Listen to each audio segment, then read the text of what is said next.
তা যখন বাচ্চা প্রসবের টাইম হবে, বেদনা শুরু হয়ে গেছে, আপনার স্ত্রী আপনাকে বলবে যে আমাকে একটু তাড়াতাড়ি করে মসজিদের ভিতরে নিয়ে চলো? এটা বলবে? কোথায় নিয়ে চলো? হাসপাতালে নিয়ে চলো। এখন ব্যানার্জির বউয়ের পেটে বাচ্চা, ব্যানার্জির বউ পেটে যখন বাচ্চা প্রসবের টাইম হয়েছে, তখন ব্যানার্জির বউ বলবে যে আমাকে তাড়াতাড়ি করে তুমি একটু মন্দিরের ভিতরে নিয়ে চলো? বলবে না। তার মানে মসজিদ আর মন্দির সারা পৃথিবীর মানুষের কাছে একটা পবিত্র জায়গা, জায়গা না? পবিত্র জায়গা। আমি এটা মনে মনে ভাবছিলাম, ধরে নেন আপনি ওটা রাম মন্দিরই ছিল যুক্তিতর্কের খাতিরে, তা রামের মায়ের যখন প্রস্রাব বেদনা শুরু হয়, তখন রামের মা আর কোনো জায়গা পেল না, ওই মন্দিরে গিয়েছিল বাচ্চা জন্ম দিতে? আর অন্য কোনো জায়গা ছিল না রামের মায়ের? হ্যাঁ, এটা এক নম্বরের কথা। আর দুই নম্বরের কথা হচ্ছে এই, সারা পৃথিবীর মাটিতে যত মনীষীদের জীবনী আপনারা পড়েছেন, প্রত্যেক মনীষীদের মৃত্যু এবং জন্মের তারিখ বলা আছে, আছে না? আছে। রবীন্দ্রনাথ ঠাকুর কত সালে জন্ম, কত সালে মৃত্যু, এটা পাওয়া যায়। কাজী নজরুলের পাওয়া যায়, মাইকেল মধুসূদনের পাওয়া যায়, হযরত আবু বক্করের পাওয়া যায়, হযরত ওমরের পাওয়া যায়, বিশ্ব নবী মুহাম্মদ সাল্লাল্লাহু আলাইহি ওয়াসাল্লামের পাওয়া যায়। সারা পৃথিবীতে যত মনীষীদের জন্ম, সব মনীষীদের জন্ম মৃত্যুর তারিখ খুঁজে পাওয়া যায়। আমি মুমতাজুল ইসলাম সোশ্যাল মিডিয়াতে আর জনগণের সামনে ওপেন দায়িত্বহীন ভাষাতে এটা বলছি, রামের জন্ম হয়েছে মন্দিরের ভিতরে, এটা যদি ইতিহাস লেখা হয় রামের কোথায়, তার মানে এটা একেবারে ভুয়ো কথা। যার মৃত্যু হয়েছে বলছে মন্দিরের ভিতরে, এইটা ইতিহাস লেখা হচ্ছে, আর সেই ভগবানের মৃত্যু হয়েছে কোথায়, এটা ইতিহাস লেখা হবে না? তার মানে বদমাইশির জায়গা পাও না। আশ্চর্য ব্যাপার।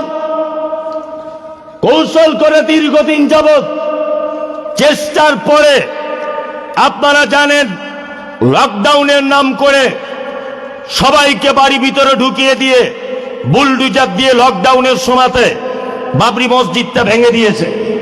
22শে জানুয়ারি বাবরি মসজিদের জায়গাতে রাম মন্দির তৈরি হয়েছে, এটা আপনারা সকলেই জানেন সোশ্যাল মিডিয়ার মাধ্যমে। তবে আমরা এটা বলবো যে এখন ক্ষমতা তোমার হাতে আছে, আমাদের কিছু করার নেই।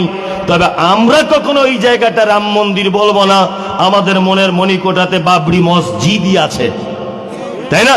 বাবরি মসজিদই আছে, কোনো সমস্যা নেই। আপনারা খুব ভালো করে জানেন, খুব ভালো করে, বাবরি মসজিদের পরে পরই এখন এই গত পরশু দিন চলে এসেছে আপনাদের মালদার গাজলের পান্ডুয়ার আদিনা মসজিদে, তাই না? বলছে শিবের লিঙ্গ পাওয়া গেছে। সারা পশ্চিম বাংলা 1947 সালে 15ই আগস্ট এই দেশ স্বাধীনতা লাভ করেছে। স্বাধীনতার পর থেকে 2024 সাল পর্যন্ত, আজকে 24 তারিখ না 22 তারিখ, কোন মহারাজ আদিনা মসজিদে শিবের লিঙ্গ খুঁজে পেল না। পশ্চিম বাংলার কোন মহারাজরা দেখতে পেল না। আর দিল্লি থেকে কোন গোপাল ভাঁড় এসে এখানে বলে দিচ্ছে এর ভিতরে দেবদেবী আছে, এর ভিতরে শিবের লিঙ্গ আছে। ভণ্ডামি খুঁজে পাও না, বদমাইশি জায়গা পাও না। 1947 সাল থেকে আজও পর্যন্ত এই ব্যাপারে কোনো তথ্য নেই। আর 2024 সালের সামনে বিধানসভার ভোট, এই লোকসভার ভোট, ফ্রিতে রাজনীতি করতে এসেছে। পশ্চিম বাংলায় কোনো অস্তিত্ব নেই। কি বললাম বুঝলেন? কোনো অস্তিত্ব নেই। এগুলো করছে কারা? এই গেরুয়া কালার এই সমস্ত চিজেরা এটা করছে। মাথায় রাখবেন, এটা হচ্ছে কাজী নজরুলের বাংলা। মাথায় রাখবেন, এটা রবীন্দ্রনাথের বাংলা। মাথায় রাখবেন, এটা শান্ত বাংলা। দিল্লিতে দাঙ্গা করা সম্ভব। ওই আপনার বাবরি মসজিদে 1992 সালে দাঙ্গা করে মুসলমানদের মারা সম্ভব হয়েছিল। 2024 সালে পশ্চিম বাংলাতে আদিনা মসজিদকে কেন্দ্র করে এটা আর সম্ভব নয়। আমাদের মসজিদ আদিনা মসজিদই থাকবে, কোশ্চিন কালেও এটা কখনো মন্দির হতে দেওয়া যাবে না, ইনশাআল্লাহ। ইনশাআল্লাহ।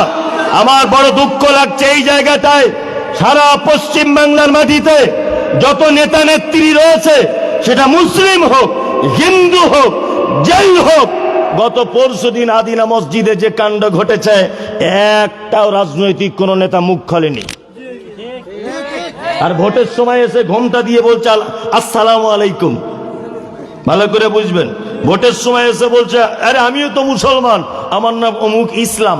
তুমি ইসলামটা মসজিদে ডাইরেক্ট পূজা করে গেল, মহারাজ দিল্লি থেকে এসে তুমি এসি ঘরে বসেছিলে? তুমি কি করছিলে? অন্তত পক্ষে কিছু করতে পারো না পারো, অন্তত পক্ষে একটু হুঙ্কারটাও দাও, তাও তো দিলে না। তার মানে বোঝা যাচ্ছে তোমার দুই রকমের চরিত্র। আল্লাহ কোরআনে কি বলছেন?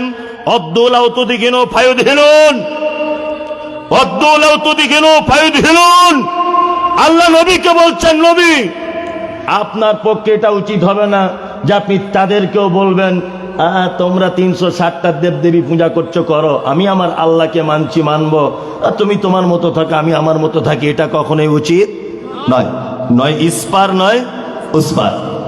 আদিনা মসজিদ থেকেও আস্তে আস্তে আপনাদের মালদা তো দেখবেন কোন দিন বলবে ওখানেও রামের মন্দির ছিল।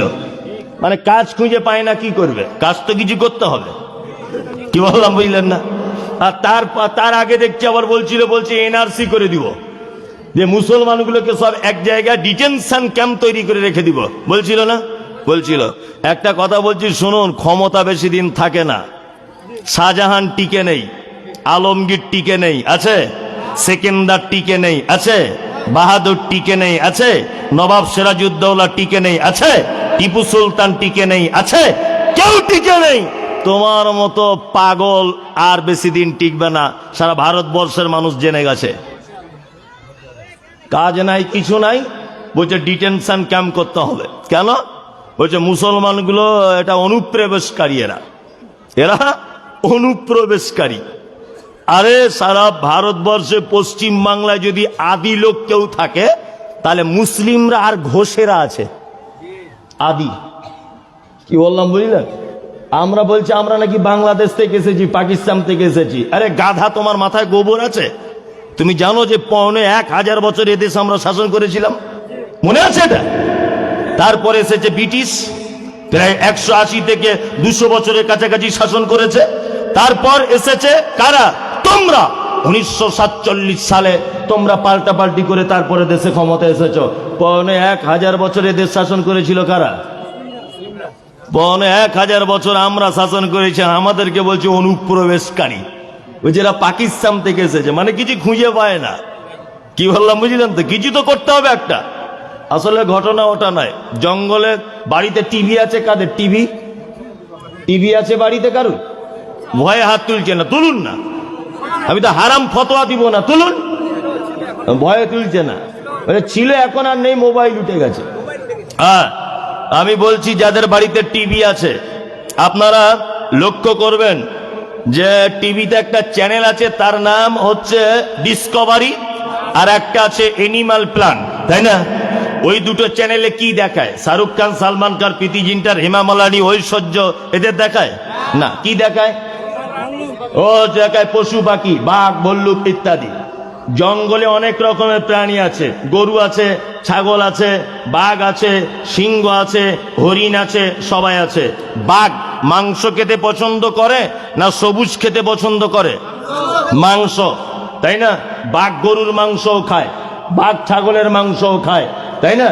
তা জঙ্গলে বলুন তো দেখি, বাঘ সব থেকে খেতে পছন্দ করে কার মাংস? হরিণের মাংস। তার মানে বাঘও জানে যে ওর মাংস খুব টেস্টফুল, তাই না? খুব টেস্টফুল, পুষ্টিকর খাদ্যর মাংস, তাই না? গরু আছে খায় না, ছাগল আছে খায় না। তা আমাদের ভারতবর্ষের সরকারের অবস্থা ঠিক তেমন। এই দেশের মাটিতে হিন্দু, মুসলিম, ইহুদি, হাঁড়ি, চুয়ার, চামার, বাগদি, ছুতর, মেথর, খাল, বিল সবাই বসবাস করবে। কাউকে ডিটেনশন ক্যাম্পে ভরতে হবে না, এনআরসি কারো ব্যাপারে করা লাগবে না। এই ছেঁড়া কটা মুসলমান আছে, এদের ব্যাপারে এনআরসি করা লাগবে। কারণ কি? তার মানে সরকার বুঝতে পেরেছে যে এদের কাছে কোনো দামি মাল আছে। কি বললাম বুঝলেন? দামি মাল কি? দামি মালের প্রমাণ হয়ে যেত এতদিন। ডাক্তার জাকির নায়েক যখন দেশে ছিলেন, ডাক্তার জাকির নায়েক মুম্বাইয়ে একটা প্রোগ্রামে মোটামুটি 20-30 জন মানুষ ইসলাম গ্রহণ করছিল, দেখতে পাচ্ছিলেন আপনারা? 20-30 জন মানুষ যারা লেকচার মারছে 2024-25-এ ভারতবর্ষটাকে হিন্দু রাষ্ট্রে পরিণত করব, এরা মানে ভয় খেয়ে গেছে যে এই লোকটাকে যদি দেশের মধ্যে রাখা হয় তাহলে মনে হয় সব দাড়ি টুপিওয়ালা মুসলমান হয়ে যাবে। ওই জন্য দেশ থেকে তাড়িয়ে দেওয়া হলো। আর মুসলমানদের কাছে দামি একটা জিনিস আছে, তার নাম পবিত্র আল কোরআন, পুষ্টিকর জিনিস আছে। ওই জন্য এদেরকে আগে দেশ ছাড়া করে দিতে হবে এনআরসি করে। কত রকমের কৌশল, কৌশল নয়, কত রকমের কৌশল। সব জায়গাতে মুসলিমদের উপরে দ্বিচারিতা। আপনারা এটা জানেন, খুব মনোযোগ দিয়ে শুনবেন। এই বক্তব্যটা আমি রেখেছি আজ থেকে 2-3 বছর আগে, তবু আজকে কথা প্রসঙ্গে এসেছে বলে কথাটা বলে দিচ্ছি। সেটা হচ্ছে এই, কিছুদিন আগে আমাদের রাজ্যর মমতা ব্যানার্জি সরকার প্রথমে যখন ক্ষমতা এসেছিলেন, উনি তখন এসে ইমাম সাহেব মসজিদের ইমামদের 2500 টাকা করে ভাতা দিয়েছিলেন, তাই না? এই ভাতাটা দেওয়ার পরে আর বাবুর সহ্য হলো না, কলকাতা হাইকোর্টে কেস করে দিল। কেসে কি হলো না, মমতা ব্যানার্জি যেটা করছে এটা অসাংবিধানিক, সংবিধান বহির্ভূত কাজ। এক শ্রেণীর মানুষকে কেন তারা ভাতা দিবে? সবাইকে ভাতা দেওয়া উচিত। এই নিয়ে কোর্টে মামলা করা হলো। কলকাতা হাইকোর্ট মামলার রায় দিল যে সত্যিই তো তাই, মমতা ব্যানার্জি যেটা করছে এটা চরম অন্যায়। কি বললাম বুঝলেন? আমি মনে মনে তখন ভাবছিলাম যে কি ব্যাপার, ভারতবর্ষের এটা তো একটা ইতিহাস যে ইমাম সাহেবদের 2500 টাকা করে ভাতা দিচ্ছে, তার উপরে আবার কেস। এর কারণটা কি? অতিরিক্ত ভালো নয় এরা যা করছে। গেটের লোকগুলো আপনারা বসে পড়ুন না, বসে পড়ুন, বসে পড়ুন, বসে পড়ুন, যে যেখানে আছেন বসুন, বসে পড়ুন। হ্যাঁ বসুন, হ্যাঁ বসুন, বসুন, হ্যাঁ বসে যান। বসার জায়গা না পেলে আপনি তখন পরিস্থিতি বুঝে দাঁড়ান, এমনি বসে যান আর চিল্লামিল্লি করিয়েন না, চলুন। তা যখন কলকাতা হাইকোর্ট এটা নাকচ করে দিল যে ইমাম সাহেবদেরকে ভাতা দেওয়া যাবে না, তবু আমাদের রাজ্য সরকার বলেছিলেন তোর ডাক শুনে যদি কেউ না আসে তবে একলা চলো রে, আমি একা একাই দিব ভাতা। ভাতা চলছিল। কিছুদিন আগে 2023-এ আবার কলকাতা নেতাজি ইন্ডোরে ডেকে, আবার উনি যদিও ডাকেননি, ওটা অন্য লোক ডেকেছিলেন, উনি এসে আবার 500 টাকা বাড়ালেন, নিয়ে 3000 টাকা হলো, তাই না? এই 3000 টাকা দেখে আর মাথায় কাজ করলো না। মামলার উপরে মামলা, মামলার উপরে মামলা। তা আমি ছোট থেকে একটা অভ্যাস আছে আমার পেপার পত্র পত্রিকা পড়া। তা মনে মনে ভাবছি যে মমতা ব্যানার্জি কেন বা এত পাগল হলো, ওই বা কেন শুধু মুসলমানদের ভাতা দিচ্ছে, আর বিজেপি কেন বা আবার কেস করে দিল, ঘটনা কি? তখন বই পড়তে পড়তে পড়তে আমি আবু রিদার একটা বই আমার চোখে চলে এলো। বইটা পড়তে পড়তে অবাক হয়ে গেলাম। আল্লাহু আকবার, যে ভাতা তো 2500 টাকা দূরের কথা, প্রত্যেক মসজিদের ইমামদের 2.5 লক্ষ টাকা যদি মাসে দেওয়া হয় তবু এই টাকা শেষ করা যাবে না।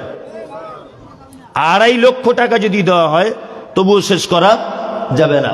সারা ভারতবর্ষে মুসলমানদের ওয়াকাবের সম্পত্তি ছিল। আপনাকে সারা ভারতবর্ষেরটা বাদ দেন, সারা ভারতবর্ষেরটা বাদ দেওয়ার পরে শুধুমাত্র পশ্চিম বাংলাতে আপনাদের কত ওয়াকাবের সম্পত্তি আছে এটা আপনাদের জানা নেই। মোবাইলে সার্চ করবেন, আপনাদের রায়গঞ্জ বাস স্ট্যান্ডের পাশে 3.5 একর জমি আছে মুসলিমদের ওয়াকাবের সম্পত্তি। রায়গঞ্জ বাস স্ট্যান্ডের পাশে 3.5 একর জমি। আমি অনেক তথ্য পড়াশুনো করে বুঝে তবে বলছি, জানি না সেই জমিতে এখন দখল কারা করে আছে, এটা মুসলমানদের সম্পত্তি। শুধু তাই নয়, কলকাতা যে দাদা দিদি প্লেনে করে দিনরাত নামছে, হ্যাঁ কি নাম? নেতাজি সুভাষচন্দ্র বিমানবন্দর, কলকাতা বিমানবন্দর, যেখানে প্লেন নামে 41 বিঘা জমি আছে ওয়াকাবের সম্পত্তি। 41 বিঘা। শুধু এই নয়, কলকাতা আলিপুর আবহাওয়া দপ্তর যেটা আছে, টোটাল মুসলমানদের সম্পত্তিতে আছে। ইস্ট বেঙ্গল ক্লাব মুসলমানদের সম্পত্তির উপরে আছে। মোহনবাগান মুসলমানদের সম্পত্তির উপরে আছে। ইডেন গার্ডেন, যেখানে কোটি কোটি টাকার ক্রিকেট ম্যাচ হয়, মুসলমানদের সম্পত্তির উপর অবস্থিত রয়েছে। আপনারা জানেন কলকাতা টিপু সুলতান বলে একটা মসজিদ আছে ধর্মতলার পাশে, টিপু সুলতান মসজিদের পাশে যত জমি জায়গা দোকানপাট আছে টোটাল দোকানপাট জমি জায়গা মুসলমানদের। আপনারা জানেন কলকাতার শহীদ মিনার মুসলমানদের জমির উপরে অবস্থিত রয়েছে। আপনাদেরকে আশ্চর্য হয়ে যাবেন বললে, যেখানে দ্বিতীয় হুগলি সেতুর পাশেই নবান্ন তৈরি করা হয়েছে, মুসলমানদের ওয়াকাবের সম্পত্তি রয়েছে। কলকাতা নাখোদা মসজিদ এবং ওর চতুর্দিকে যত জমি জায়গা রয়েছে সমস্ত জমি জায়গা মুসলমানদের ওয়াকাবের সম্পত্তির উপর অবস্থিত রয়েছে। আপনাকে আরো বললে আশ্চর্য হবেন, আপনি কলকাতা আকাশবাণী যেখান থেকে খবর পাঠ করা হয় মুসলমানদের ওয়াকাবের সম্পত্তিতে অবস্থিত রয়েছে। আরো একটা কথা বলি, কলকাতাকে বলা হয় আপনার টলিউড অর্থাৎ টালিগঞ্জ, যেখানে সিনেমার নায়ক নায়িকারা বসবাস করে, যেখানে সিনেমা পাড়া বলা হয়। এই জায়গাটার আসল নাম হচ্ছে টি আলীগঞ্জ, শর্ট ফরম, ফুল ফরম হচ্ছে তাগের আলীগঞ্জ। 550 বিঘা আছে জমি মুসলমানদের। সারা পশ্চিম বাংলাতে মুসলমানদের ওয়াকাবের সম্পত্তির আয় হয় 8,000 কোটি টাকা, 8,000 কোটি টাকা। আর মুসলমান ইমাম সাহেবদেরকে দেয় মাত্র 210 কোটি টাকা। কোথায় 210 কোটি টাকা আর কোথায় 8,000 কোটি টাকা? মানে বুঝতে পারছেন আমাদের টাকা আছে কত? বুঝতে পারছেন কত টাকা আছে পশ্চিম বাংলাতে? আরে এনআরসি করে ভারতবর্ষ থেকে তাড়িয়ে দিতে হবে, আদিনা মসজিদ দখল করে রাম মন্দির করতে হবে, বাবরি মসজিদ ভেঙে দিয়ে রামের মন্দির করতে হবে, মুসলমানগুলোকে বার করে দিতে হবে। বার করে দেওয়ার আগে একবার লেজ তুলে মুসলমানদের ইতিহাসটা জানার চেষ্টা করো। তারপর এটা কয় এই দেশ ভারতবর্ষ কারো বাপের সম্পত্তি নয়, কারোর বাপের সম্পত্তি নয়। তুমি জানো মুসলমানদের অবদান কত আছে সারা ভারতবর্ষে?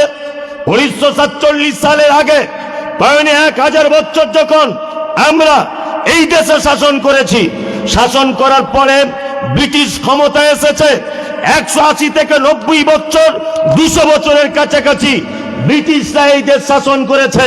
ব্রিটিশদের শাসন ছিল কেমন? গরিব নীল চাষিদের উপরে অতিরিক্ত কর আদায় করা। মুসলমান তার নামের আগে মোহাম্মদ দিলে তার কাছ থেকে জোর করে কর আদায় করা, মুসলমান দাড়ি রাখলে তার ব্যাপারে কর আদায় করা।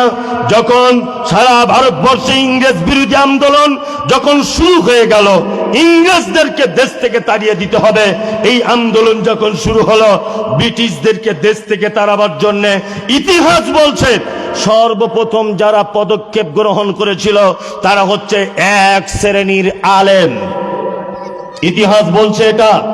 মাওলানা ইসমাইল অমৃতসরী, মাওলানা সানাউল্লাহ, আশফাকুল্লাহ খান, বাদল বিনয় দিনস, প্রফুল্ল, এদের নাম ইতিহাসের পাতাতে লেখা হয়েছে। ভারত স্বাধীনতায় এদের অবদান, কিন্তু মুসলমানদের নামগুলোকে বাদ দিয়ে দিয়েছে।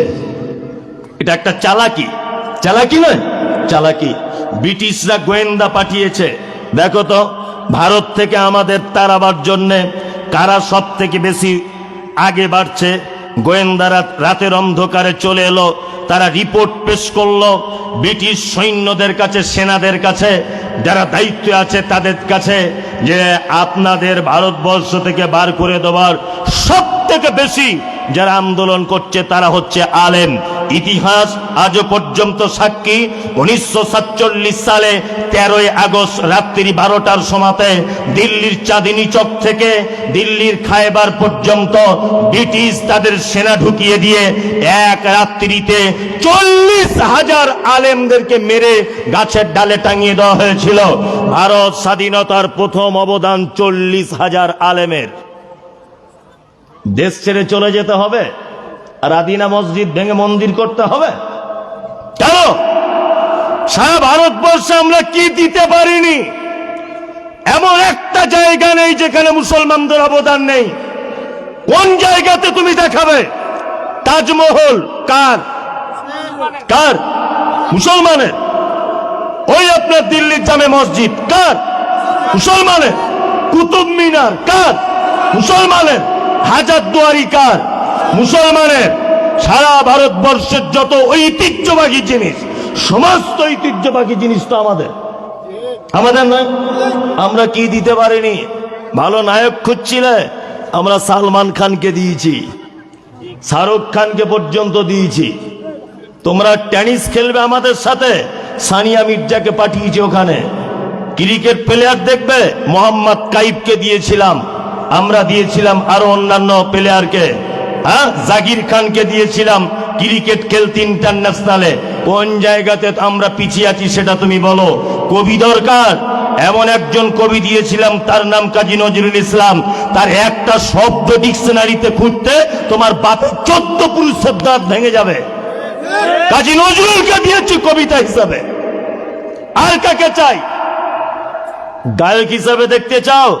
মোহাম্মদ রফিকের বিকল্প কোন গায়ক আজও মায়ের বেটা জন্ম হয়নি। মোহাম্মদ আজিজের মতো গায়ক আজও পর্যন্ত কোনো বাপের বেটার জন্ম হয়নি।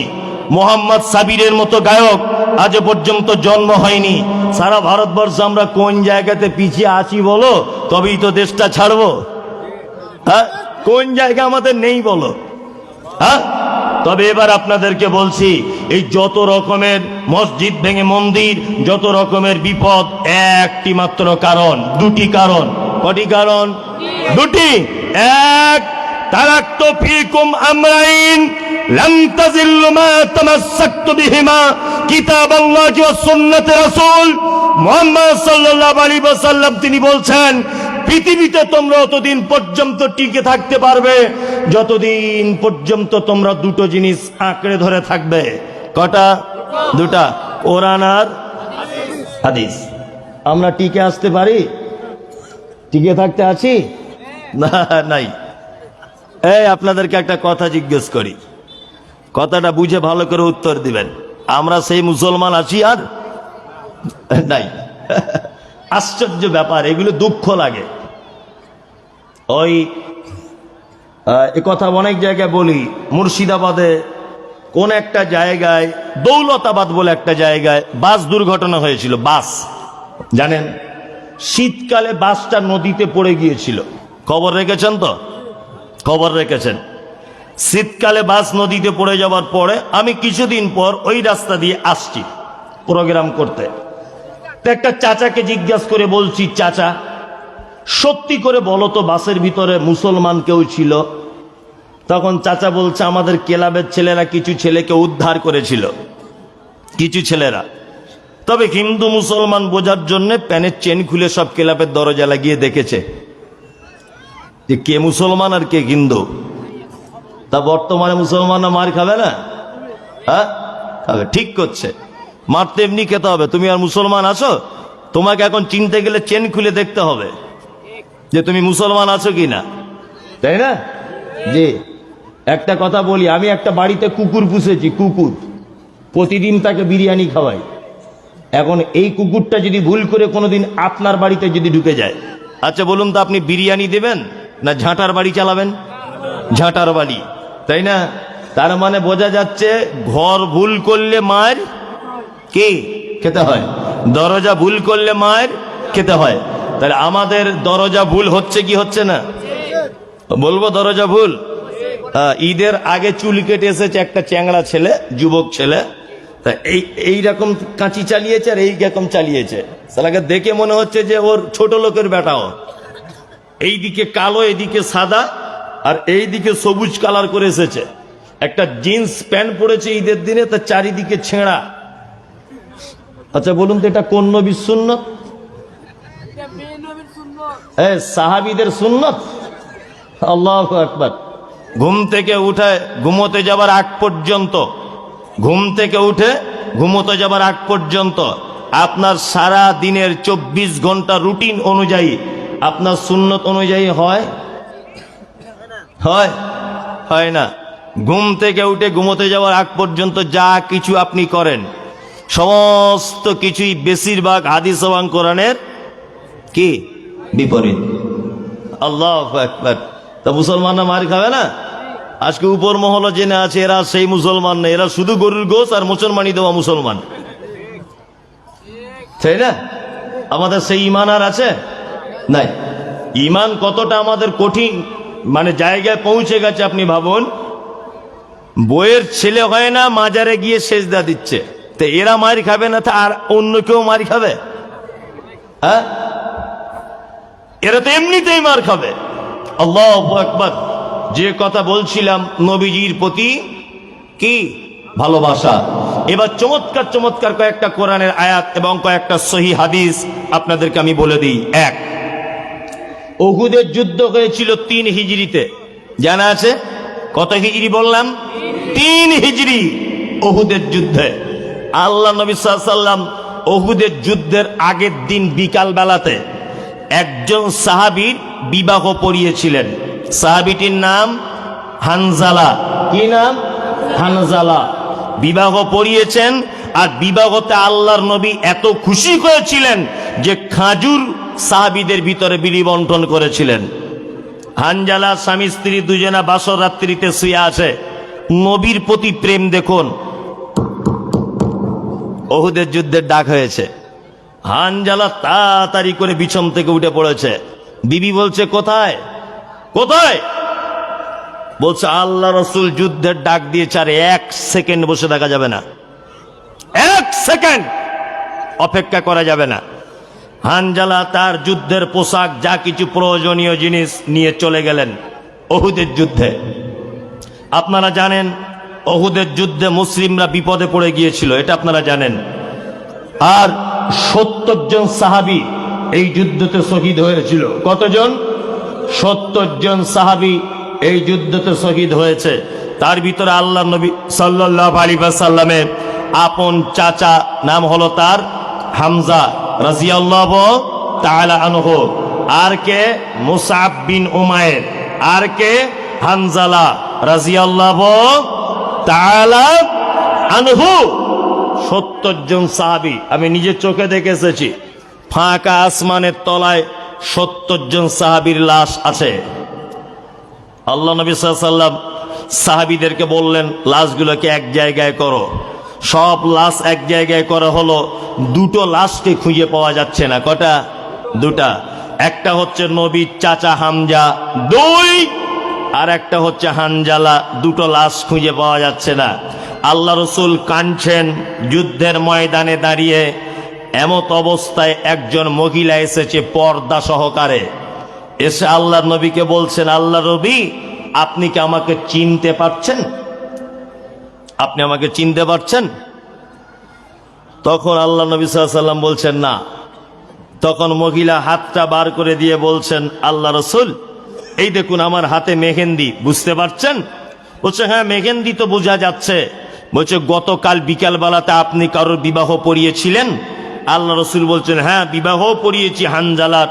তখন মহিলা বলছেন, আল্লাহ রসুল, আমি সেই হানজালার স্ত্রী যার আপনি বিবাহ পড়িয়েছেন। তখন আল্লাহ রসুল বলছেন, মহিলা, তুমি কি তোমার স্বামীর ব্যাপারে খোঁজ খবর নিতে এসেছো? তখন মহিলা বলছেন, আল্লাহ রসুল, আমার স্বামী বেঁচে আছে না মারা গেছে ওটা আপনাকে জিজ্ঞাসা করতে আসিনি। আমি এসেছি একটা মাত্র কারণে, সেটা হচ্ছে এই যে আমার স্বামী যদি এই যুদ্ধতে শহীদ যদি হয়, তাহলে আপনি দয়া করে আমার স্বামীকে একটু গোসল করিয়ে দিবেন। কারণ আমার স্বামী বাসর রাত্রিতে আমার সাথে মিলন করেছিল। আপনি জিহাদের ডাক দিয়েছেন, আর আপনারা ডাক শুনে ও গোসল পর্যন্ত করতে ভুলে গেছে। আল্লাহর নবী, দয়া করে আপনি তাকে একটু গোসল করিয়ে দিবেন। কারণ আপনি তো বলেছেন যুদ্ধতে যারা শহীদ হয়, জিহাদে যারা শহীদ হয়ে যায়, তাদেরকে রক্ত মাখা অবস্থায় ওই জামা কাপড় পরিয়ে তাদেরকে দাফন করা হয়। আল্লাহর নবী, আপনাকে বলতে এসেছি আমার স্বামীকে একটু দয়া করে আপনি গোসল করিয়ে তবে তাকে কবরস্থ করবেন। আল্লাহ নবী সাল্লাল্লাহু আলাইহি ওয়াসাল্লাম দাঁড়িয়ে আছেন, আর মহিলাটিকে বলছেন, মা, সবাইকে খুঁজে পাওয়া যাচ্ছে, তোমার স্বামী হানজালাকে খুঁজে পাওয়া যাচ্ছে না। মহিলা তখন বলছেন, আল্লাহর নবী, আমি তাহলে চললাম। আল্লাহ নবী সাল্লাল্লাহু আলাইহি ওয়াসাল্লাম বলছেন, মহিলা দাঁড়াও। এই সময়তে জিবরিল আমিন এলেন। আল্লাহর নবীকে বলছেন, আল্লাহর নবী, আপনাকে একটা কথা বলবো। কি? না, আপনি যার লাশটা খুঁজছেন তার নাম হানজালা, আসলে হানজালা শহীদ হয়নি, হানজালা শহীদ হয়েছে, তার লাশটা হারিয়ে যায়নি। আল্লাহ হানজালা শহীদে এত বেশি খুশি হয়েছে যে হানজালার লাশটাকে তৃতীয় আসমানে তুলে ফেরেশতাদেরকে দিয়ে জমজমের পানিতে গোসল করিয়ে ওই দেখুন আবার আপনার সাহাবীদের কাঁধে তুলে দেওয়া হয়েছে, আপনার কাছে আসছে। এর নাম মোহাব্বতে রাসূল। আপনারা জানেন পৃথিবীতে যত খাতারনাক ছিল মানুষ, তার ভিতরে একটা মানুষের নাম হচ্ছে আবু জাহেল। সকলেই নাম শুনেছেন আবু জাহেল। বলুন, কিছু বলবেন তো বলুন। কার বাচ্চা হারিয়ে গেছে প্রাইমারি স্কুলের সামনে যাও। কার বাচ্চা হারিয়ে গেছে প্রাইমারি স্কুলের সামনে রেখেছে। যাই হোক, নাম তার আবু জাহেল। পৃথিবীর এক খাতারনাক বদমায়েশ লোক, ঈমান আনতে পারেনি। নবীর প্রতি ভালোবাসা কেমন দেখুন। ইসলামের প্রথম জেহাদ তার নাম বদর, তাই না? বদরের যুদ্ধ চলছে। আব্দুর রহমান ইবনে আউফ, আব্দুর রহমান ইবনে আউফ একজন সাহাবী, এক জায়গাতে বসে যুদ্ধের তলোয়ার নিয়ে, সরঞ্জাম নিয়ে উনি মনে মনে ফোন দিয়ে আসছেন যে কোন দিক দিয়ে মুশরিকদেরকে আঘাত করলে সুবিধা হবে, এটা মনে মনে ভাবছেন। আব্দুর রহমান ইবনে আউফ বলছেন যে আমি এটা ভাবছি, হঠাৎ করে দেখছি আমার এক সাইডে দুটি বাচ্চা ছেলে তারা গুড় করছে। তা আব্দুর রহমান ইবনে আউফ বলছেন, এই তোমাদের নাম কি? একজনা বলছেন আমার নাম মুআজ, একজনের নাম মাওয়াজ। দুইজন ছেলে এই জায়গাটা দাঁড়িয়ে আছে। তা আব্দুর রহমান ইবনে আউফ বলছেন যে দুজনাই মুসলিম বাচ্চা, আমি বুঝতে পারলাম। তা আমি আনমনে অবস্থাতে চিন্তা ভাবনা করছি কি করে মুশরিকদেরকে মারা যায়। তার ভিতরে একটা ছেলে আমাকে এসে বলছে, চাচা আবু জেহেলকে চিনো? আবু জেহেল লোকটা কোথায়? আবু জেহেল? তখন আব্দুর রহমান ইবনে আউফ বলছেন, আল্লাহ রাসূলের সাহাবী, এই তুমি বাচ্চা ছেলে আবু জেহেলকে খোঁজ করছো কেন? তখন বাচ্চা ছেলেটি বলছেন, চাচা ওকে যদি একবার দেখতে পাই তাহলে তলোয়ার দিয়ে কেটে টুকরো টুকরো করে দিব, কারণ ও আমাদের নবী মুহাম্মদ সাল্লাল্লাহু আলাইহি ওয়াসাল্লামকে গালাগালি করে, নবীজিকে মারধর করে, নবীজিকে অত্যাচার করে। আমি একজন বাচ্চা, তবুও চাচা আমি নবীকে এত ভালোবাসি, আপনি শুধু একবার আমাকে দেখিয়ে দেন আবু জেহেল লোকটাকে, তার গর্দান কেটে আজকে টুকরো টুকরো করে দিব। বাচ্চা ছেলেটা বলছে। আব্দুর রহমান ইবনে আউফ চুপচাপ মেরে রয়েছেন। নবীর প্রতি যে কত ভালোবাসা, আব্দুর রহমান বিন আউফ বলছেন আমি অবাক হয়ে গেলাম। তারপরে আর একটা বাচ্চা এসে বলছেন, চাচা আবু জাহেলকে চিনো? বলছে হ্যাঁ চিনি। কেন? বলছে ও এত বড় বদমাইশ, আমাদের নবী মুহাম্মদ সাল্লাল্লাহু আলাইহি ওয়াসাল্লামকে মারে, গালাগালি করে, উটের ভুঁড়ি পিঠের উপরে চাপিয়ে দেয়। এই রকম বদমাইশ পৃথিবীতে থাকবে আর আমরা পৃথিবীতে বেঁচে থাকবে, এটা হতে পারে না। আপনি একবার শুধু দেখিয়ে দেন তার গর্দান কেটে টুকরো করে দিব। এই দেখুন বাচ্চা ছেলে। আব্দুর রহমান ইবনে আউফ বলছেন, ওই দেখো দূরে, ওই দূরে ঘোড়ার পিঠে চেপে আসছে, ওর নাম আবু জাহেল।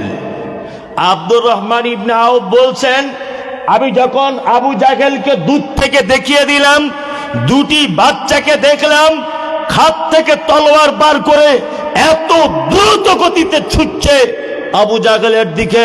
ছুটতে ছুটতে তারা দুজন, সে তো ঘোড়ার পিঠে আছে, বাচ্চা ছেলে তাকে তো লগাল পাচ্ছে না, কি করে মারবে।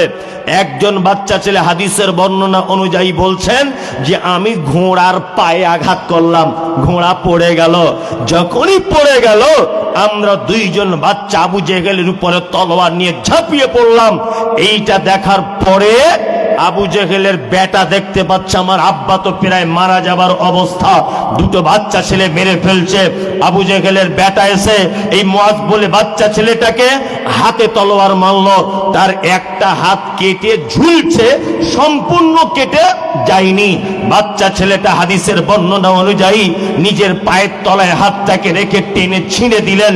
ছিঁড়ে দেওয়ার পরে বলছেন, এক হাত দিয়ে এত গতিতে তলোয়ার চালাতে লাগলাম যে আবু জাহালকে মেরে টুকরো টুকরো করে দিলাম। আমরা দুই ভাই, এর নাম হচ্ছে আশিকে রাসূল, এর নাম হচ্ছে মোহাব্বতে রাসূল। সারা ভারতবর্ষ জুড়ে নবীর বিরুদ্ধে যখন বই লেখা হয়, সারা ভারতবর্ষ জুড়ে নবীর বিপক্ষে যখন কথা বলা হয়, সারা ভারতবর্ষ জুড়ে, ভারত পাকিস্তান বাংলাদেশ জুড়ে যখন আম্মাজান খাদিজা আল্লাহ নবীর ব্যাপারে, আম্মাজান আয়েশা বিশ্ব নবীর ব্যাপারে যখন কটূক্তি করা হয়, তখন তোমাকে খুঁজে পাওয়া যায় না। আর তুমি 4-5 হাত পাগড়ি মাথায় বেঁধে আশিকে রসুল দেখাতে এসেছ। তুমি আশিকে রসুল নয়, তুমি হচ্ছে আশিকে শয়তান, আশিকে শয়তান তুমি। বিশ্ব নবীর সুন্নতকে কবর দিয়ে, বিশ্ব নবীর দেখানো রাস্তাকে বাদ দিয়ে, বিশ্ব নবীর চলার পদ্ধতিকে বাদ দিয়ে যারা পীর ফকির হুজুর মাযহাব নিয়ে যারা ব্যস্ত, এরা আশিকে রাসূল নয়, এরা হচ্ছে আশিকে শয়তান। আপনি বিশ্বাস করলেও ঠিক, না করলেও ঠিক। চলুন এবার আপনাকে আর একটা কথা বলে দিই, নবীকে ভালোবাসতে হবে কতটা, তাই না? কুয়াশাও চলে এলো খুব বেশি, কতটা ভালোবাসতে হবে এই ব্যাপারে বলে দিই। এক, আল্লাহ বলেন, কুল ইন কানা আবাউকুম ওয়া আবনাউকুম ওয়া ইখওয়ানুকুম ওয়া আযওয়াজুকুম ওয়া আশীরাতুকুম ওয়া আমওয়ালুন ইকতারাফতুমুহা ওয়া তিজারাতুন তাখশাউনা কাসাদাহা ওয়া মাসাকিন তারজাউনাহা আহাব্বা ইলাইকুম মিনাল্লাহি ওয়া রাসূলিহি ওয়া জিহাদিন ফি সাবিলিহি ফাতারাব্বাসু হাত্তা ইয়াতিয়াল্লাহু বিআমরিহি ওয়াল্লাহু লা ইয়াহদিল কওমাল ফাসিকিন। এই যে 12টা বাজে তো আর মানুষ বসবে না, আর সবাইকে বাড়ি যেতে হবে। কি বললাম বুঝলেন? যারা বাড়ি যাবেন তো যান, অসুবিধা কিছু নেই। হ্যাঁ হ্যাঁ, বাড়ি চলে যাবেন তো ভালো, মানে বেশি বসে থাকলে আপনাকে মানতেও হবে বেশি। ওই জন্য আপনি বাড়ি যদি চলে যেতে চান, এই দিককার লোকগুলো ঠিক আছে, এইটুকুর লোকগুলো এদের কি যে জ্বালা ধরেছে কে জানে, আল্লাহ জানে। যাই হোক, ওই জন্য এখনকার জলসা 12টা 11:30 শেষ করে দিতে হবে, এটা হচ্ছে নিয়ম। যাই হোক, আল্লাহ তাআলা নবীজিকে কতটা ভালোবাসতে হবে, পৃথিবীতে একটা প্রেম বা ভালোবাসার সিরিয়াল করেছেন। এখানে মায়েরা বসুন, মায়েদের ব্যাপারে অনেক আলোচনা আছে। আল্লাহ কি বলছেন? কুল ইন কানা আবাউকুম। আচ্ছা বলুন, সারা পৃথিবীতে যত ভালোবাসার জিনিস আছে, সব থেকে বেশি ভালোবাসার জিনিসের নাম কি? মালদাতে কালকে কাল না, আজ থেকে 5-7 দিন আগে একটা প্রোগ্রাম করছিলাম মালদাতে। তো স্টেজে জিজ্ঞেস করছি সব থেকে বেশি ভালোবাসে কাকে, আপনারা কাকে বাসেন? তা ও স্টেজের বসি বলছে আমি আমার বহুকে বাসি, বলছে আমার বউকে ভালোবাসে। কি বললাম বুঝলেন? ঠিক আছে, বর্তমানে যেটা চলছে ও ওটাই বলেছে আর কি, খারাপ কিছু বলেনি। আল্লাহ তাআলা বলছেন আবাউকুম, পৃথিবীতে যত প্রেম বা ভালোবাসার জিনিস আছে, সব থেকে আগে ভালোবাসার সিরিয়াল এনেছেন আল্লাহ তাআলা কাকে? আব্বার মাকে। আব্বা মাকে ভালোবাসেন তো? বাসেন না? আলহামদুলিল্লাহ। তারপরে ওয়া আবনাউকুম, আল্লাহ বলছেন তোমার বেটা দ্বিতীয় নম্বরে তোমার ভালোবাসার জিনিস। আয়াতটার শেষ পর্যন্ত যদি আপনি শোনেন, মারাত্মক একটা মজা পাবেন। আল্লাহ প্রথম পৃথিবীতে যত ভালোবাসার জিনিস প্রথম নম্বরে আনলেন কাকে? আব্বার মাকে, দ্বিতীয় নম্বরে কাকে? বেটা বেটিকে, তাই তো? তৃতীয় নম্বরে কাকে? ইখওয়ানুকুম, তোমার ভাই, মোহাব্বতের জিনিস। তারপরে ওয়া আজওয়াজুকুম, তোমার স্ত্রী।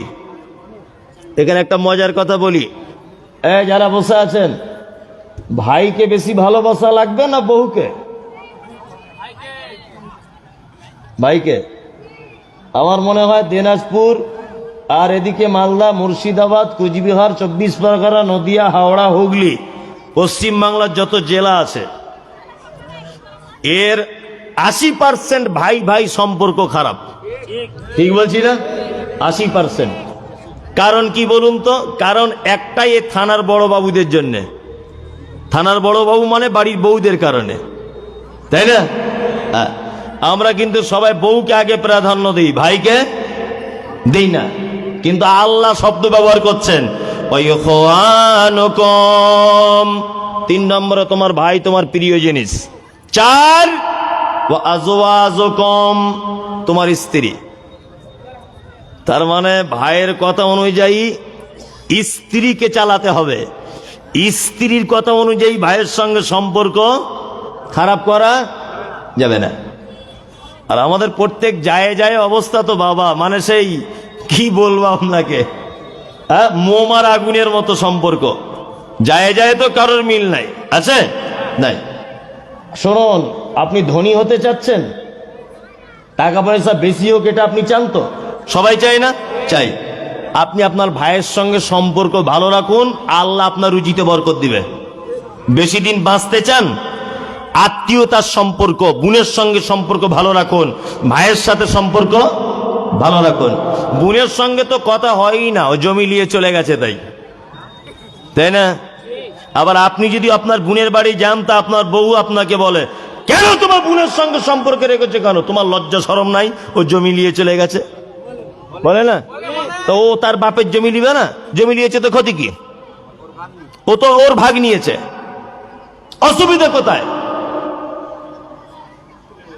কেউ কেউ লোক আছে পাড়া গ্রামে, শ্বশুর বাড়ির থেকে জমি জায়গা বিক্রি করে এনেছে, এটা পাড়ার লোক জানতে পেরেছে, তা বলছে তোর মতো নেমো খারাপ আর কেউ আছে শ্বশুর বাড়ির জমি বিক্রি করে খাস?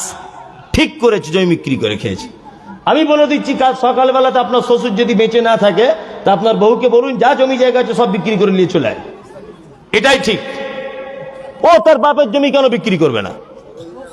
তুমি যখন তোমার বাপের সম্পত্তি পেয়েছ, সে বেটি তার বাপের সম্পত্তি পাবে না? পাবে। সম্পত্তিটা নিয়েছে বলে কোনো সম্পর্ক নেই। আর আমরা যায় যায় ভাইয়ে ভাইয়ে শুধু এক অপরের ক্ষতি চাই, চাই না?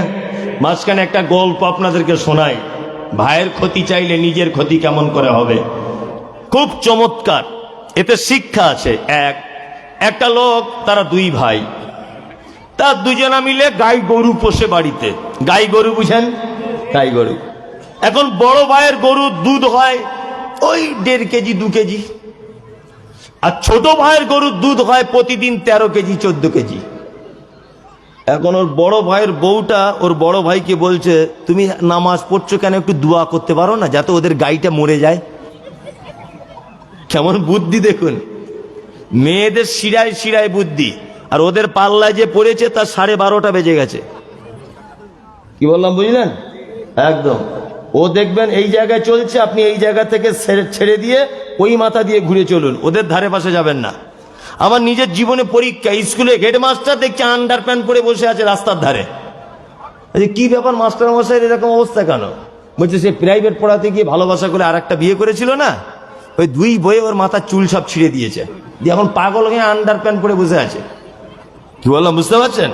খুব খাতারনাক, এদের থেকে সাবধানে থাকবেন। ছোট ভাইয়ের বড় ভাইয়ের বউটা শুধু বলছে, একটু দোয়া করো না, যাতে তোদের গরুটা মরে যায়, জানে শান্তি পাই। মানে একটাই গোয়ালা দুধ নিতে আসে, বুঝলেন না? এদের হয় 3 কেজি, ওদের হয় 13 কেজি। হিংসা হবে কি হবে না? মেয়েদের মন কেমন আর একটা পরীক্ষা করবেন। বাড়িতে দেখবেন যখন মুরগিকে খেতে দেয়, একটা হাতে ধান বা গম নিয়েছে, আহ আহ আহ এরকম করে খেতে দিচ্ছে, আর একটা হাতে দেখবেন ঝাঁটা নিয়ে দাঁড়িয়ে আছে। মানে নিজের মুরগি খাচ্ছে অসুবিধা নাই, পরের মুরগি যদি একটু ঢুকে যায় ওই দলে, তা মেরে তার কলিজা কানা করে দিবে। এইরকম ওদের মন। কি বললাম বুঝলেন? তা ওই লোকটা মসজিদে গিয়ে বইয়ের কথা শুনে দোয়া করছে, রব্বানা আতেনা, আল্লাহ যেমন হোক করে আমার বড় ছোট ভাইয়ের গরুটা মেরে দাও না, দোয়া করছে। আচ্ছা, সব দোয়া কবুল হয়? হয়? তা লোকটা এক সপ্তাহ যাবত দোয়া করছে, ওর বউ বলেছে বলে। ওর বউ একদিন রেগে গিয়ে বলছে, তুমি কেমন নামাজি? হ্যাঁ, 30 বছর নামাজ পড়ে কপাল কালো হয়ে গেল, দোয়া করে একটা গরু মারতে পারছো না, সামান্য ব্যাপার। ভালো করে বুঝবেন। এখন ও একদিন ফজরের নামাজ পড়ে নিয়ত করেই রেখেছে, দোয়া আজ কবুল না হওয়া পর্যন্ত বাড়ি যাব না। খুব দোয়া করছে, রব্বানা আতেনা, আল্লাহ যেমন হোক করে গরু মেরে দাও, তাছাড়া বাড়িতে টিকতে পারছি না। খুব দোয়া করছে। এখন দোয়া করতে করতে বসে আছে, দোয়া করছে, খুব দুলে দুলে দোয়া করছে। ওর বেটি পিছন দিক দিয়ে এসে বলছে, আব্বু। বলছে, কি হলো মা? বলছে, গরু মরে গেছে। তখন লোকটা হাততালি দিচ্ছে, দোয়া করছে, বলছে, আজকে দোয়া কবুল হয়েছে অনেক দিন পর। বাড়ি গেছে, মেন গেটের সামনে দেখছি ওর বউ এরকম ঝাঁটা নিয়ে দাঁড়িয়ে আছে। বলছে, তুমি কেমন দোয়া করলে হে? আমাদের গরুটাই তো মরে গেল। তুমি কেমন দোয়া করলে? আমাদের গরুটাই তো মরে গেল। আল্লাহু আকবার। তখন লোকটা তখন বলছে, না না না, ভুল আমার হয়নি রে, গন্ডগোল এক জায়গায় হয়েছে। যে কি গন্ডগোল? বলছে, পাশাপাশি গোয়াল ঘর তো, ফেরেশতা ঠিক এসেছিল, গোয়াল ঘরটা চিনতে ভুল করেছে, ওদেরটাই না ঢুকে আমাদেরটাই ঢুকে গেছে। আসলে ঘটনা ওটা নয়, পরের ক্ষতি চাইলে নিজের ক্ষতি হবে। আল্লাহ বলেছেন, ওয়াজওয়াজুকুম, সারা পৃথিবীতে যত প্রেম আর ভালোবাসার জিনিস আছে, আল্লাহ বলছেন সব থেকে 4 নম্বরে আনলাম তোমার বউ হচ্ছে তোমার ভালোবাসার জিনিস। ভালোবাসা আছে তো স্বামী স্ত্রী? হয় একজন এরকম এরকম করছে, মানে বেচারা খুব বিপদে আছে গো, খুব বিপদে আছে। কত ভালোবাসা। হাদিস, আল্লাহ নবী সাল্লাল্লাহু আলাইহি ওয়াসাল্লামের বিবিদের সঙ্গে নবীজির হাদিস একটা ছোট্ট করে বলি। আম্মা জান আয়েশা বলছেন, যে গেলাসে আমি পানি পান ও করিতাম, পান করা হয়ে গেলে নবীকে দিতাম, দেখিতাম আমি অগণিজ নয়নেতে, ওখানে মুখ লাগাইয়া নবী পান করিতেন। গোস্ত খেয়ে হাড্ডি গুলো ফেলিয়া দিতাম, চুষে চুষে খেত নবী চোখেতে দেখিতাম। আম্মা জান আয়েশা বলছেন, আল্লাহর নবী আমাকে এত ভালোবাসতেন, এত প্রেম করতেন, এত সোহাগ করতেন।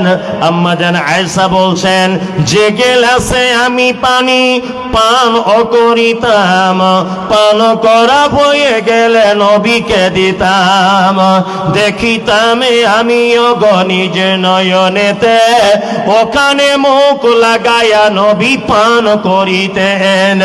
গোস্ত খেয়ে হাড্ডি গুলো ফেলিয়া দিতাম, চুষে চুষে খেত নবী চোখেতে দেখিতাম। আল্লাহু আকবার।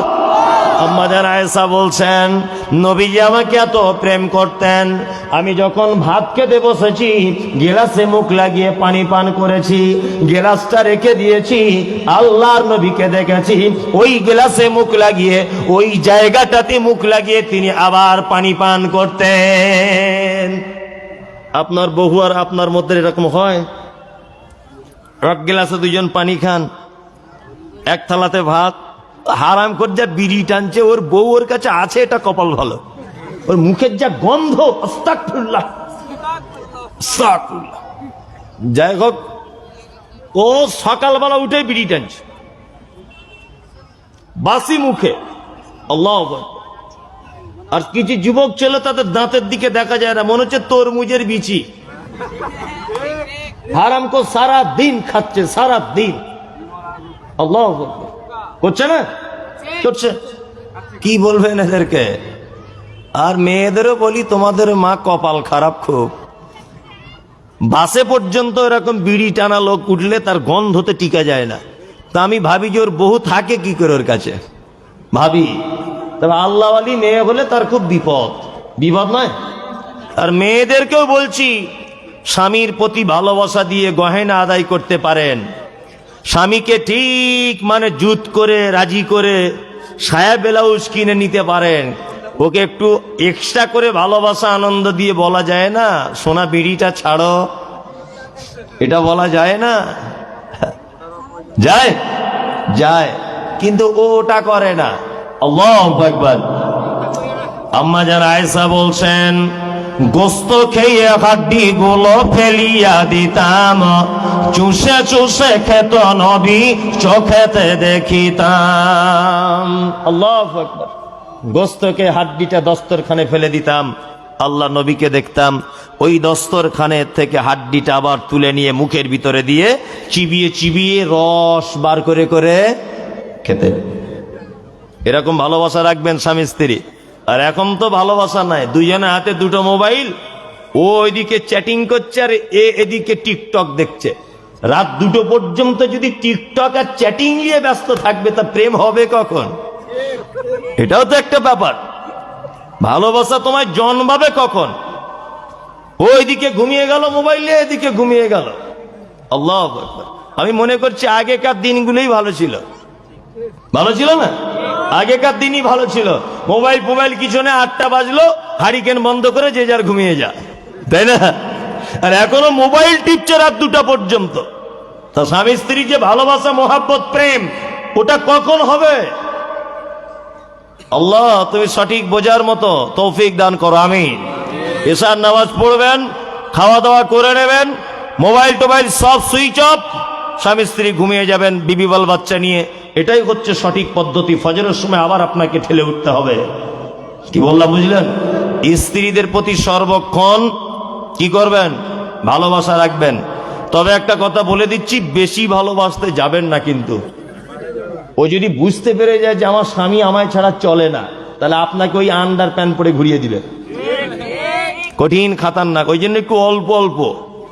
আর ভালো যদি কঠিন ভাবেও বাসেন, তবু ওকে বুঝতে দিবেন না। কি বললাম বুঝলেন? বুঝতে পেরে গেলে কিন্তু বিপদ, খুব বিপদে ফেলে দিবে আপনাকে। আল্লাহ বলছেন, ওয়া আজওয়াজুকুম ওয়া আশীরাতুকুম, তোমার নিকট আত্মীয় হলো আল্লাহর পক্ষ থেকে তোমার দেওয়া নিয়ামত, তোমার ভালোবাসার জিনিস। ওয়া আমওয়ালুন ইকতারাফতুমুহা, তোমার উপার্জিত সম্পদ, এটা তোমার মোহাব্বতের জিনিস। ওয়া তিজারাতুম তাকশাউনা কাসাদাহা, আর তোমার ব্যবসা, এটা হচ্ছে আল্লাহর পক্ষ থেকে তোমায় দেওয়া ভালোবাসার জিনিস। ওয়া মাসাকিন তারজাউনাহা, আর তোমার বাড়ি হলো আল্লাহর পক্ষ থেকে বড় নিয়ামত, এটা তোমার মোহাব্বতের জিনিস। বাড়ি মোহাব্বতের নয়? টাকা পয়সা, বিবি বাল বাচ্চা, যত যা কিছু আছে তার ভিতরে একটাও আল্লাহ বলছে অমাসাকিন তারজাউনাহা, তুমি যে বাড়িতে বসবাস করো এই বাড়িটা আমার পক্ষ থেকে তোমার নিয়ামত। তুমি যদি ইচ্ছা করো মার্বেল পাথর লাগাবো রাজস্থান থেকে এনে, তবুও কোনো সমস্যা নাই। তুমি যদি বলো এসি লাগাবো, তাতে কোনো সমস্যা নাই। তুমি যদি বলো আমি টাইলস করব, তাতে কোনো সমস্যা নাই। তুমি 1 কোটি টাকা দিয়ে বাড়ি করো, কোনো সমস্যা নাই। 100 কোটি টাকা দিয়ে বাড়ি বানাও, তাতে কোনো সমস্যা নাই। কিন্তু একটা কথা মাথায় রেখে দিবে, তুমি বাড়িতে আরাম করে কম্বল ঢেকে নিয়ে শুয়ে আছো, আর পৌষ মাসের কনকনে শীতে মসজিদের মুয়াজ্জিন বলে দিল ফজরের সময়তে, আসসালাতু খায়রুম মিনান নাওম। কোটি কোটি টাকার বাড়িতে শুয়ে থাকার পরেও তোমার আজান শুনে মসজিদে গুটি গুটি পায়ে তোমাকে চলে যেতে হবে। এর নাম হলো ঈমান। এর নাম কি? ঈমান। আল্লাহ তারপরে বলছেন মাসাকিন তারজাউনাহা আহাব্বা ইলাইকুম মিনাল্লাহি ওয়া রাসূলিহি ওয়া জিহাদিন ফি সাবিলিহি ফাতারাব্বাসু হাত্তা ইয়াতিয়াল্লাহু বিআমরিহি আল্লাহু লা ইয়াহদিল কওমাল ফাসিকিন। আল্লাহ বলছে এতক্ষণ যত ভালোবাসার কথা বললাম, সমস্ত ভালোবাসার থেকে 3টে জিনিসকে ভালোবাসা লাগবে। কটা জিনিস? 3টে। এক, আহাব্বা ইলাইকুম মিনাল্লাহি, আল্লাহ বলছে আমাকে ভালোবাসা লাগবে। ওয়া রাসূলিহি, আমার রাসূলকে ভালোবাসা রাখবে, ওয়া জিহাদিন ফি সাবিলিহি, আমার রাস্তায় জিহাদটাকে ভালোবাসা লাগবে। ফাতারাব্বাসু, যদি এই তিনটে জিনিসকে তোমরা ভালোবাসতে না পারো, আল্লাহ বলছেন ফাতারাব্বাসু, বান্দারে অপেক্ষা করো, হাত্তা ইয়াতিয়াল্লাহু বিআমরিহি, আমার হুকুম আসা পর্যন্ত, অর্থাৎ আমার পক্ষ থেকে তোমাদের উপরে বিপদ আসা পর্যন্ত তোমরা অপেক্ষা করো। তারপরে আল্লাহ বলছে আল্লাহু লা ইয়াহদিল কওমাল ফাসিকিন, আর ফাসিক কওমদের আমি কখনো হেদায়েত দান করি। কি বুঝলেন? পৃথিবীর যত জিনিস আছে সব থেকে তিনটে জিনিসকে বেশি ভালোবাসতে হবে। কটা? এক, আল্লাহকে; দুই, মুহাম্মদ সাল্লাল্লাহু আলাইহি ওয়াসাল্লামকে; তিন, আল্লাহর রাস্তায় জিহাদ, এটাকে বেশি পছন্দ করতে হবে। যদি এই তিনটা আমাদের ভিতরে না যদি থাকে, আল্লাহ বলছেন ফাতারাব্বাসু, তোমরা অপেক্ষা করো, হাত্তা ইয়াতিয়াল্লাহু বিআমরিহি, আমার পক্ষ থেকে তোমাদের উপর বিপদ নেমে আসবে। আজকে যত আমাদের মুসলিমদের উপর বিপদ, এতক্ষণ যাবৎ যা বললাম, সমস্ত বিপদের মূল কারণ হচ্ছে এই যে আমাদের ভিতরে না আছে নবীর ভালোবাসা, না আছে আল্লাহর ভালোবাসা, না আছে নামাজ, না আছে রোজা, না আছে যাকাত, আছে শুধু হারাম, পরনিন্দা, গীবত, পরচর্চা, ব্যভিচার, রাহাজানি, খুনোখুনি, আত্মীয়তার সম্পর্ক বিচ্ছিন্ন, 12 ঘন্টা 24 ঘন্টাতে হাদিস এবং কোরআনের খেলাফ সমস্ত কাজ, তাই না? এই কারণে আমাদের উপরে যত রকমের, আল্লাহ বলছে ফাতারাব্বাসু, তোমরা অপেক্ষা করো, হাত্তা ইয়াতিয়াল্লাহু বিআমরিহি, আমার পক্ষ থেকে তোমাদের উপর আযাব চলে আসবে। আসছেও তাই, আমাদের কর্মের ফল, তাই না? জি, ঠিক যেমন গাছ বসাবেন তেমন ফল পাবেন। ওই জন্য সকল দিনই ভাই এবং বোন আপনাদের কাছে অনুরোধ, অনেক চায়ের দোকানে বসে বসে আলোচনা হয় যে মৌলভী সাহেবরা কি করছে, ফিলিস্তিনের মুসলমানগুলোকে মেরে দিচ্ছে, একটু দোয়া করতে পারছো না? আদিনা মসজিদ ভেঙে মন্দির করবে বলছে, একটু দোয়া করতে পারছো না? আমি বলছি দোয়া করে কাজ কি? তুমি আগে চায়ের দোকানে বসে গীবত করাটা ছাড়ো, তুমি আগে পরনিন্দা করা ছাড়ো। ওই 4 টাকা গিলাসে চা খায় আর 400 টাকার পরের কথা বলে, অমুকের বউ কি করেছে, অমুকের বেটা কি করেছে, ও কি করে 2 তলা বাড়ি করলো, ও কি করে জমি কিনলো, এই সব কথা, কথা নয় কথা। যদি এটা মাদ্রাসার জলসা, রাত্রি এখন 12:30 বাজে, কি বললাম বুঝলেন? এই ব্যাপারটা আমাকে একটু মাথায় রাখা উচিত বলে আমি মনে করছি। 2-5 মিনিট নাকি? হ্যাঁ, বলে দিই। হ্যাঁ, মানুষ রাত্রি অনেক হলো, যারা আপনারা এখানে বসে আছেন, আমি তো মনে করি যে দক্ষিণ দিনাজপুরে এবছরে যত প্রোগ্রাম করেছি, আজকের মতো লোক কোথাও হয়নি। আজকেই শ্রেষ্ঠ লোক আজকে হয়েছে। তবে পজিশনটা একটু গন্ডগোল, যাই হোক, টোটালি যদি এই দিক ফিরে স্টেজটা করা হতো তাহলে একটা কিছু হতো। যাই হোক, তা এটা আবার আগামীতে সব পরিকল্পনা করে ঠিক হবে। তা যে কথা বলছিলাম, খুব সুন্দর একটি প্রোগ্রাম বা পরিবেশের মধ্যে আমাকে আল্লাহ কবুল করেছে। আমি অনেক দূর থেকে এসেছি, এতক্ষণ টোটা ফাটা ভাষাতে যা কিছু বলেছি, আল্লাহ তুমি আমাদের সকলকে আমল করার তৌফিক দান করো, আমিন আমিন। মাদ্রাসার প্রোগ্রাম এটা, যারা আল্লাহ এবং তার রাসূলকে ভালোবাসেন, আপনাদের কাছে বিনীত অনুরোধ, নিশ্চয় আপনি এটা চাইবেন যে ইসলাম পৃথিবীতে বেঁচে রাখার, বাঁচিয়ে রাখার, ইসলামকে টিকিয়ে রাখার সম্পূর্ণ দায়িত্ব আল্লাহর, ওটা আলাদা একটা সাবজেক্ট। কিন্তু দুনিয়াতে দায়িত্ব আমি তো বলবো এই মাদ্রাসাগুলো আছে, এদেরকে টিকিয়ে রাখা। মাদ্রাসা না থাকলে ইসলাম টিকিয়ে রাখা বড় কি বিপদ, খুব বড় বিপদ। আর এখন মাদ্রাসার প্রতি মানুষের একটা ভক্তি শ্রদ্ধা আস্তে আস্তে কি কমছে, বাড়ছে না, কমছে। এখন মিশন স্কুলের প্রতি মানুষের ভালোবাসা বেশি, কারণ ওরা মানুষ সবাই ভাবছে যে এখান থেকে আমার ছেলে পাশ করে বার হলে ডাক্তার হবে, মাস্টার হবে, ইঞ্জিনিয়ার হবে, ব্যারিস্টার হবে, উকিল হবে, মোটা টাকা ইনকাম করবে। এই কারণে ওই দিকে মানুষের একটু চিন্তা ভাবনা কি বেশি, ওই জন্য মাদ্রাসার প্রতি ভক্তি কম।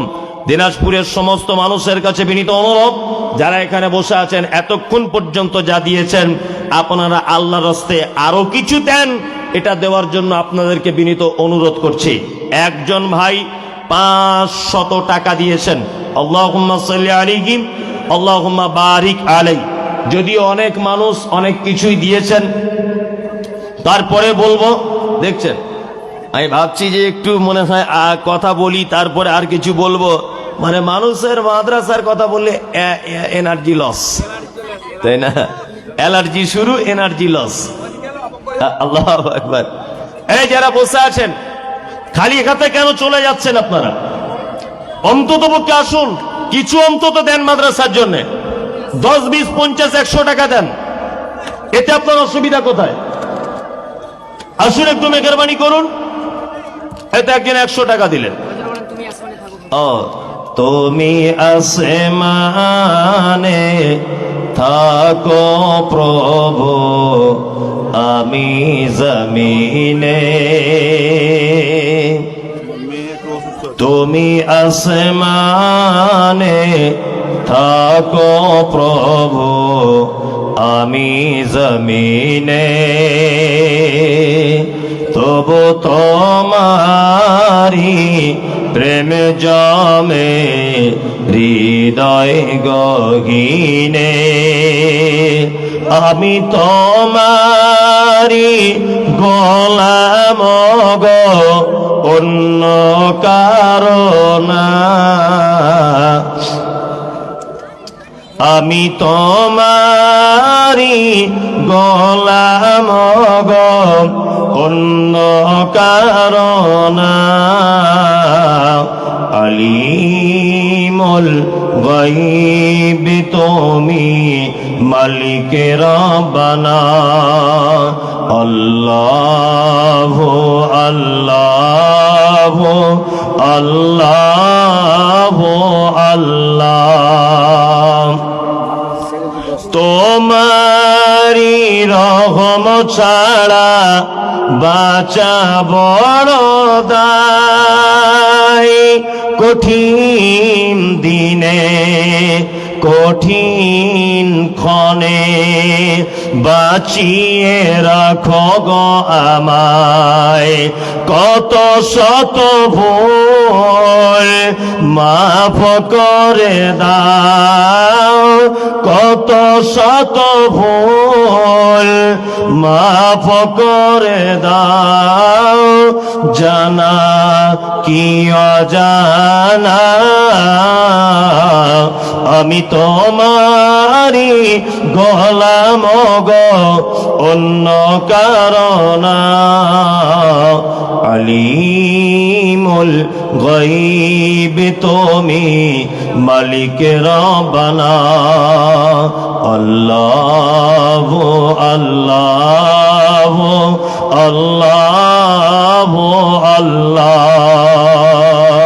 তুমি আসমানে থাকো প্রভু, আমি জমিনে। তুমি আসমানে থাকো প্রভু, আমি জমিনে। তবু তোমারি প্রেম জমে হৃদয় গহীনে। আমি তোমারি গোলাম গো, অন্য কারণা। আলিমুল গায়ব তুমি, মালিক রব্বানা। এ কেউ দিবে না? সেক্রেটারি সাহেব 10,000 আরো দাবি। সেক্রেটারি আপনি? ওয়ালাইকুম আসসালাম। 10,000 টাকা দিলেন উনি। 15,000 করে দেন, বা 2,000 টাকা হয়নি না। আমি তো ও, তাহলে আপনার যখন আল্লাহ দিতে দিয়েছে আপনি দেন, একটু মেহরবানি দেন। 20,000 দিয়ে দেন, কি আছে, বলছে যখন দিয়েই দেন। একটা মহিলা একটা গজল বলতে আমাকে দিল টাকা, আমাকে দেয়নি তো আমি গজল বলে কি করবো? হ্যাঁ 20, মাশাআল্লাহ সেক্রেটারি সাহেব 20। মহিলা যদি আমাকে দিত 50 টাকা তাহলে নাই বলতাম। জি, হাজির বেটার বিয়ে হলো কাজীর বেটির সাথে। সেক্রেটারি আমার সমান দিতে চেয়েছে 50,000, 40,000।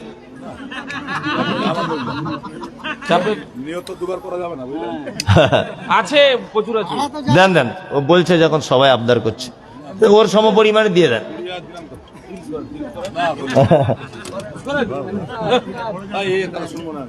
না না, ওর কথা শুনতে হবে না, এদিকে বল। হ্যাঁ দেন দেন, নিয়ত করে নেন, আল্লাহ আকবার, দেন। সবাই সবাই যখন বলছে দিয়ে দেন। আচ্ছা ঠিক আছে, 29,000 দিয়ে দিবেন, কি আছে ইনশাল্লাহ। জি, হাজির বেটার বিয়ে হলো কাজীর বেটির সাথে, আর কাজীর বেটি বলছে আমি যাব সিনেমাতে। হাজির বেটা বলে ওগো বাপ যে আমার হাজি, ওগো বিবি তোমার কথায় কেমনে হব রাজি। কাজীর বেটি দুঃখ মনে কথা নাকি বলে, হাজির বেটা পড়লো ফেরে বোঝাই কোন ছলে। সিনেমা দেখা মেয়ে মানুষ ঘরে রাখা দায়, অবশেষে রাজি হতে হলো নিরুপায়। হাজির বেটা বলে শোনো শোনো গো সুন্দরী, আমার ছোট আমার জামা পড়ো তাড়াতাড়ি। দুই বন্ধুর মতো তারা গেল সিনেমাতে, রাস্তা তাদের জানা আছে সন্দেহ নাই তাতে। বিয়ের আগে কত গেছে হিসাব কে বা রাখে, হলের সামনে দাঁড়িয়ে গেল লাগলো আলোর ছটা। অনেক দিনের পুরাতন বন্ধুর সাথে হলো দেখা। বন্ধু বলে ওরে বন্ধু এটা কে তোর হয়? বন্ধু বলে ওটা আমার শালার পরিচয়। বলুন 30 মারেন না, এই কেসের সাহেব ওখানে 42,000 দিছে, আপনি 8,000 টাকা না না না না না না, জি, ওটা করে দেন, ওটা আপনার হাতে নেন, সেক্রেটারি পুরো আছে, ওটা করে দেন। আচ্ছা আপনি করে দেন, তাহলে উনি দিয়ে দেবেন বলছে। হ্যাঁ ওটা করে আপনাকে আপনার হাতে দিবে না কিছু, উনাকে দিয়ে সব দেয়া হবে। দিয়ে দিয়েছি আমি যেটুকু দেওয়ার। না না, এই আপনি তাহলে আর 8,000 দিয়ে দেন, 50,000 দিয়ে দেন। চলুন বলুন চলুন। আপনি আগে সেক্রেটারিকে চাপেন, আচ্ছা আপনি রাজি হন, সেক্রেটারি তো বলছে দিব, আগে না রাজি করুন। আপনি রাজিটা করেন। না, ও বলো 8,000 টাকা দিক। হ্যাঁ না, সেক্রেটারি সাহেব কত দেন। দিচ্ছে বলুক আগে। উনি 30 বলছেন। না বলিনি, আমি 25 বলেছি। হ্যাঁ 25 বলেছে, আপনি 8 দিলে উনি আর 5 দিবেন। বলেন আপনার হাতে কিছু দেখ, কিছু দেখ, কিছু দেন। দেন। বলেন আরে 42 দিতে পেরেছেন মানে আর 8 দেবা আপনার পক্ষে সম্ভব। কি আছে ইনশাল্লাহ, নিয়ত করে নেন। হ্যাঁ ঠিক আছে দেন। আচ্ছা দেন, আপনার জন্য যদি 8,000 টাকা আসে আসুক না। হ্যাঁ আমি দিয়ে দিলাম। আচ্ছা আপনিও দিয়ে দেন। উনিও 30, জি উনিও 30, আর ইনি 50, 80। মাশাআল্লাহ। জি দোয়া তা আমি তো অত বানিয়ে বানিয়ে বলতে পারি না। মারা গেছে তো। ওনার আব্বা মারা গেছে, আল্লাহুম্মা সাল্লি আলাইহি আল্লাহুম্মা বারিক আলাইহি। আল্লাহ তুমি আর আব্বা মাকে ক্ষমা করে দাও, আমিন। বলুন আমিন। যে আশা নিয়েতে দান করেছো আল্লাহ তুমি আশা নিয়তকেও পুরা করে দাও, আমিন। আদেশ করিল আল্লাহ পবিত্র কোরআনে, আর বিবাহ করিতে যত আদম সন্তানের। কোরআনে আদেশ আল্লাহ যদি না করিত, মানুষের বংশ সব ধ্বংস হইয়া যেত। কিন্তু গায়ে বর্তমানে হতেছে এমন, বেটির বিয়েতে বেটার বাপ নিচ্ছে কত পণ। কেহ সোনা দানা নিচ্ছে, কেহ টাকা করি, কেহ জমি জায়গা নিচ্ছে, কেহ নিচ্ছে বাড়ি। আবার কত বাপজি বলে নিব না গোপন, আর বেটা বেটি সাজিয়ে দিক বিয়াই আপন। টাকার বেলায় সাধু সাজে, জমির বেলায় চোর। বর্তমানে বেটার বাপ এমনি হারাম খোর। চোর লোকে চুরি করে অন্ধকারে হলে, বেটার বাপ করে চুরি দিনের উজ্জ্বলে। হায়রে বেটার বাপ তুমি এমনি লোভী হলে, টাকার বদলে বেটা বিক্রি করিলে। হরিরামপুর হাটে শুনি বিক্রি হয় পাঁঠা, পাঁঠার মতো বিক্রি করো তোমরা নিজের বেটা।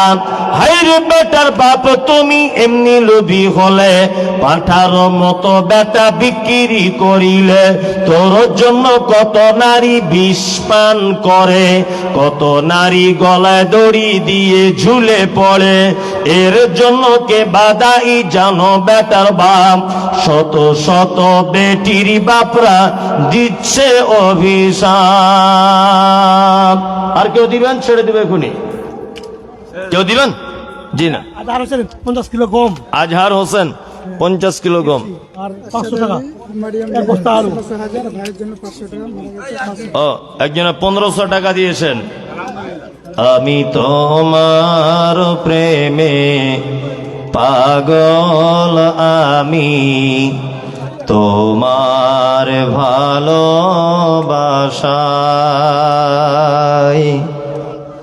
আমি তোমার প্রেমে পাগল, আমি তোমার ভালোবাসায়।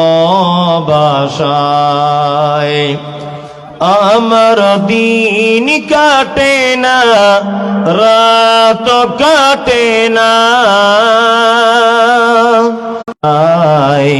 শুধু তোমার পাওয়ার আশায়। রাজুল মিস্ত্রি বড়াল লোকে আমায় পাগল বলে, কেউ বা বলে বোকা, কেউ বা আবার অজ্ঞ। হজ নিজস্ব আমল, এটা আব্বা মায়ের সঙ্গে কোনো সম্পর্ক নেই। কি বললাম বুঝতে পারছেন? নামাজ ফরজ। কেউ যদি বলে যে আমার আব্বা নামাজ পড়ে না, তাই বলে কি আমার পড়া যাবে? ঘটনাটা কেমন? এই ঘটনাটা যেমন ঠিক তেমন হজ নিজস্ব আমল, সে হজ করবে, কোনো সমস্যা নেই। তবে দুনিয়াবি দিক দিয়ে দায়িত্ব কর্তব্য ভালো, এটা বলতে পারেন যে আব্বাকে পাঠিয়ে আপনি যান, সেটা আলাদা একটা বিষয়। কি বললাম বুঝলেন? কিন্তু আব্বা হজ না করলে যে বেটার করা যাবে না, এটা কোনো কথা নাই, করতে পারে। যাই হোক, কুয়াশা, আপনারা বাইক নিয়ে যাবেন, সাবধানে যাবেন, বিপদ হয়ে যেতে পারে। মজলিস ভাঙার দোয়া বলছি, বলে দেন সুবহানাকাল্লাহুম্মা ওয়া বিহামদিকা আশহাদু আল্লা ইলাহা ইল্লা আনতা আস্তাগফিরুকা ওয়া আতুবু ইলাইক। আসসালামু আলাইকুম ওয়া রাহমাতুল্লাহি ওয়া বারাকাতুহু।